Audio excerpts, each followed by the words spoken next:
King Salman दुनिया में कहीं भी सफ़र करते हैं तो उनके साथ कम से कम 1000 लोगों का काफ़िला होता है, जिनमें उनके कुक्स, गार्ड्स और सिक्योरिटी स्टाफ वगैरह मौजूद होता है। स्टोरीज़ बाय लतीफ़ में एक बार फिर से आपको खुशामदीद कहते हैं। दोस्तों, दुनिया में जब भी कोई ख़ास लोग सफ़र करते हैं तो उनके साथ एक पूरी फ़ौज भी सफ़र करती है। जैसा कि अमेरिकन प्रेसिडेंट जब भी कहीं सफ़र करते हैं तो उनके साथ उनका मोटरकेड, उनका जहाज़ और पर्सनल सिक्योरिटी के साथ साथ सीक्रेट सर्विसेज के लोग भी उनके साथ ही ट्रैवल करते हैं, जिनका मकसद होता है कि दुनिया में किसी भी कोने में प्रेसिडेंट ऑफ यूनाइटेड स्टेट्स को महफूज रखें। दोस्तों, अगर प्रेसिडेंट ऑफ यूनाइटेड स्टेट्स के अलावा कोई और शख्स इस तरह का प्रोटोकॉल एंजॉय करता है तो वो है सऊदी किंग सलमान। दुनिया के तमाम सल्तनत में से अहम तरीन तख्त के बादशाह सलमान बिन अब्दुल अज़ीज़ तकरीबन 1.5 ट्रिलियन डॉलर के मालिक हैं, यानी 1,06,000 अरब रुपयों के मालिक। किंग सलमान दुनिया के किसी भी कोने में ट्रैवल करते हैं तो पूरी दुनिया को पता चलता है कि वाकई कोई बादशाह ट्रैवल कर रहा है। किंग सलमान को दुनिया के किसी भी कोने में किसी भी तरह की प्रॉब्लम फेस ना करना पड़े, इस वजह से उनके साथ दर्जनों प्लेन्स, सर्वेंट्स, शेफ्स और फैमिली मेम्बर उनके साथ ट्रैवल करते हैं, और यहाँ तक कि उनकी प्रोटोकॉल की गाड़ियाँ भी उनके साथ ही ट्रैवल करती हैं। मार्च 2017 में किंग सलमान का प्राइवेट प्लेन बोइंग 747 इंडोनेशिया में 9 दिन के लिए लैंड हुआ। ये सऊदी किंग का पिछले 45 सालों में पहला ट्रेड एंड बिजनेस के हवाले से टूर था। ये आलीशान टूर पूरी दुनिया में हेडलाइंस की वजह बनी। किंग सलमान के पास 2 बोइंग 747 के अलावा एक बोइंग 757 और एक बोइंग 777-300ER भी है। ये प्लेन सिर्फ अकेले किंग सलमान के सफ़र के लिए हैं। उनके बेटे MBS यानी मोहम्मद बिन सलमान के पास और दूसरे फैमिली मेम्बर्स के पास दूसरे प्लेन मौजूद हैं।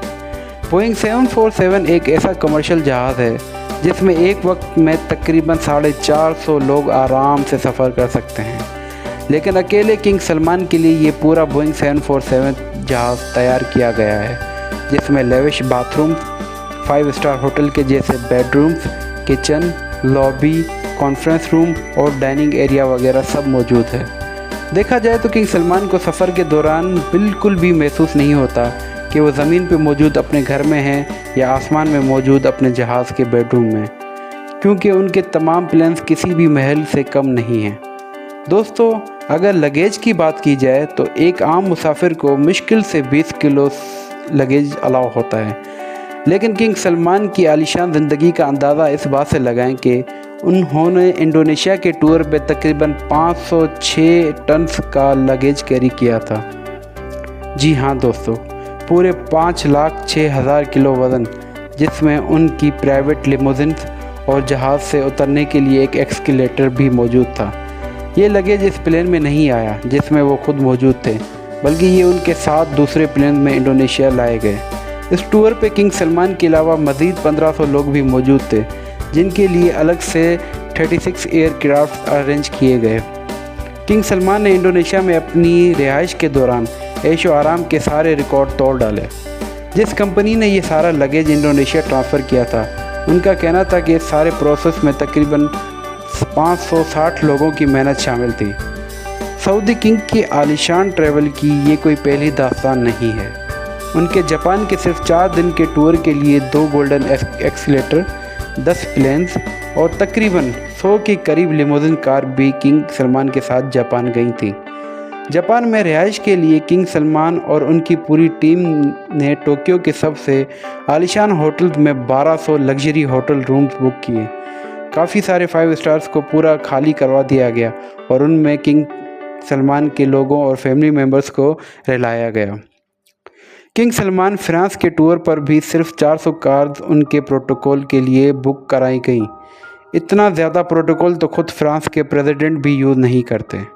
इसके बावजूद एक बार किंग सलमान का एस्केलेटर एक बार जहाज़ से उतरते हुए ख़राब हो गया और उनको पूरी मीडिया के सामने बहुत शर्मिंदगी उठानी पड़ी और आखिरकार उन्हें अपनी टांगों की मदद से नीचे उतरना पड़ा। जब किंग सलमान अमेरिका के प्रेसिडेंट बराक ओबामा से मिलने गए तो वाशिंगटन DC का मशहूर होटल 4 सीजन्स ना सिर्फ 222 रूम्स बुक करवा दिए बल्कि पूरे होटल को एक महल का रूप दिया गया। किंग सलमान के पहुंचने से पहले ही पूरे होटल को गोल्डन कर दिया गया था।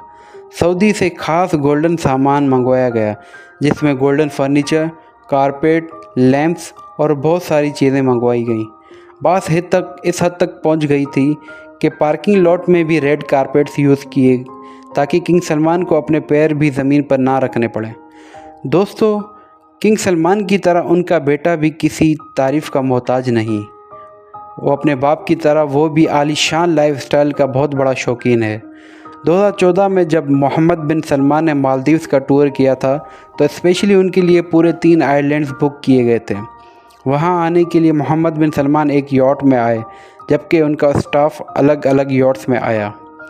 मालदीव्स के आइलैंड्स में MBS और उनके स्टाफ के अलावा किसी और शख्स की एंट्री पर सख्त पाबंदी थी।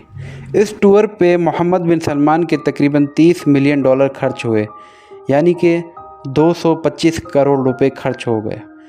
दोस्तों, जाते जाते आपको ये भी बताते चलें कि जब 2015 में किंग मोहम्मद बिन सलमान ने जब फ्रांस के दौरा किया तो वहाँ तकरीबन 5 लाख लोगों ने किंग के ख़िलाफ़ एहतजाज किया, क्योंकि फ्रांस के बीच पर जहाँ किंग सलमान का आलीशान महल मौजूद था वहाँ किसी और की एंट्री पर पाबंदी थी। उम्मीद है स्टोरीज़ बाय लतीफ़ का ये वीडियो आपको ज़रूर पसंद आया होगा। वीडियो को लाइक ज़रूर करें। अपना बहुत सारा ध्यान रखें। अल्लाह हाफ़िज़।